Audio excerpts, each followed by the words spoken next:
کیا آپ تصور کر سکتے ہیں کہ ایک عورت کے سامنے اس کے بھائی، بھتیجے، بیٹے اور خاندان کے افراد شہید کر دیے جائیں، اس کے خیمے جلا دیے جائیں، اسے قیدی بنا کر شہروں میں پھرایا جائے، لیکن پھر بھی وہ اپنے حجاب، اپنی حیا اور اپنی عزت کی حفاظت کے لیے ڈٹی رہے؟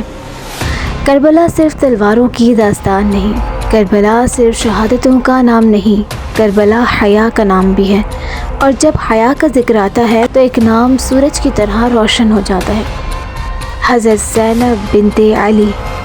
آج ہم جانیں گے کہ حضرت زینب کا حجاب صرف ایک لباس نہیں تھا، بلکہ ایک پیغام تھا، ایک کردار تھا اور ایک مشن تھا، اور کیوں آج کی مسلمان خواتین کو حضرت زینب کی زندگی کو ضرور پڑھنا چاہیے۔ اسلام نے عورت کو عزت دی، وقار دیا، احترام دیا، اور اسی عزت کی حفاظت کے لیے حجاب کا حکم دیا۔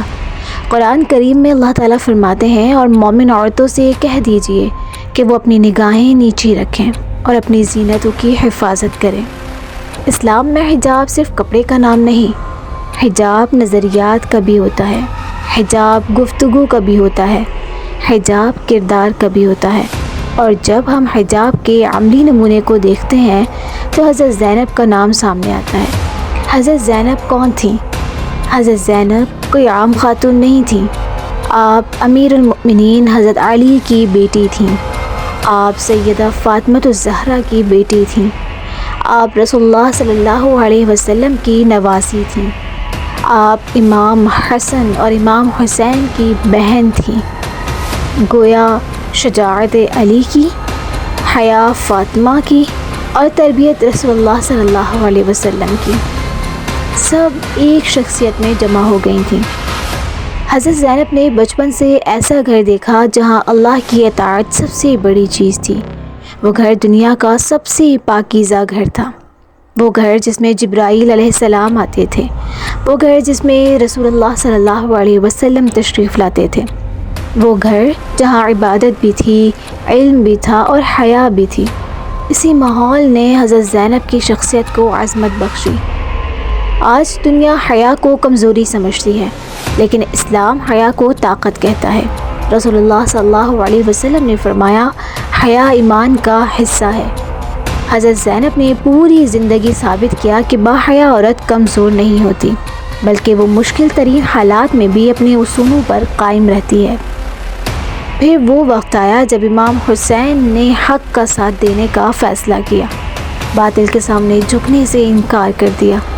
حضرت زینب جانتی تھیں کہ یہ سفر آسان نہیں، یہ سفر آزمائشوں سے بھرا ہوا ہے، لیکن انہوں نے بھائی کا ساتھ چھوڑنے کے بجائے حق کا ساتھ چنا۔ 10 محرم کا دن، گرم ریت، پیاسے بچے، شہادتوں کی طویل فہرست، اور ایک ایک کر کے اپنے پیاروں کو قربان ہوتے دیکھنا۔ سوچئے، ایک بہن اپنے بھائیوں کو شہید ہوتا دیکھ رہی ہے، ایک پھوپھی اپنے بھتیجوں کو شہید ہوتا دیکھ رہی ہے، ایک ماں اپنے جوان بیٹے کی جدائی برداشت کر رہی ہے، لیکن پھر بھی صبر کا دامن نہیں چھوڑتی۔ یہ وہ لمحہ تھا جس نے تاریخ کا رخ بدل دیا تھا۔ امام حسین شہید ہو گئے، میدان خاموش ہو گیا، لیکن حق کی آواز خاموش نہ ہوئی۔ اب یہ ذمہ داری حضرت زینب کے کندھوں پر آ چکی تھی۔ اگر کربلا میں امام حسین نے خون دیا تو حضرت زینب نے پیغام کو زندہ رکھا۔ یہ مرحلہ شاید شہادت سے بھی زیادہ کٹھن تھا۔ خیمے جلائے گئے، بچے خوف زدہ تھے، عورتیں پریشان تھیں، ہر طرف غم تھا، لیکن ایسے وقت میں حضرت زینب سب کے لیے حوصلہ بن گئی۔ وہ خود ٹوٹی ہوئی تھیں، لیکن دوسروں کو سنبھال رہی تھیں۔ وہ خود غم میں تھیں، لیکن دوسروں کو صبر سکھا رہی تھیں۔ یہاں ایک بہت بڑا سبق ملتا ہے۔ حضرت زینب نے حالات کی سختی کو اپنے کردار پر غالب نہیں آنے دیا۔ مصیبتیں آئیں، آزمائشیں آئیں، لیکن حیا اور وقار قائم رہا۔ یہی وہ پیغام ہے جو آج کی مسلمان عورت کے لیے مشعل راہ ہے۔